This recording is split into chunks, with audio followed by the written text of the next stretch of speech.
Magandang hapon po. Handa raw pangalanan ni retired Archbishop Oscar Cruz ang mga taong tumatanggap umano ng payola kaugnay sa weteng sa isang executive session na ipatatawag ng Kongreso.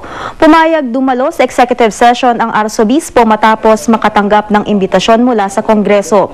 Ibubunyag din daw niya ang iba pa niyang nalalaman ukol sa illegal na numbers game. Sa listahan ng Krusadang Bayan kontra weteng, may opisyal ng gobyerno noon at ngayon na umunay sangkot rito. Pero hindi raw ito mga miyembro ng gabinete. Sinabi rin ng Arsobispo na hindi kasama sa listahan ng tumatanggap ng weteng payola sina dating PNP Chief Jesus Versosa at si DILG Undersecretary Rico Puno. Base sa monitoring ng grupo, pumapalo ang payola mula 2 milyong piso hanggang 8 milyong piso kada buwan. Tinatayang nasa 60 bilyong piso raw ang kita ng weteng kada taon.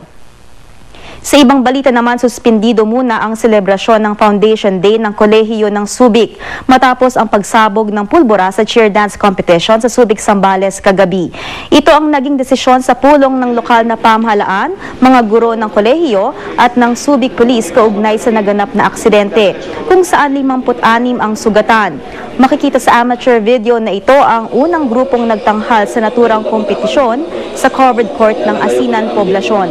Habang nagsasayaw ang grupo, nagkaroon ng pagsabog sa likod kung nasaan ang choreographer.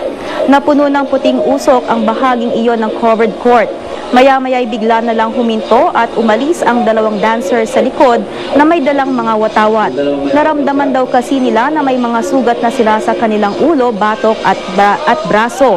Hanggang bukas sana ang pagdiriwang pero misa na lang ang itinuloy ngayong araw. Patuloy rin ang investigasyon ng mga otoridad sa insidente. Abangan ang iba pang detalye kaugnay rito mamaya sa 24 oras. Mula sa Tahanan ng Katotohanan, ako po si Lay Alves.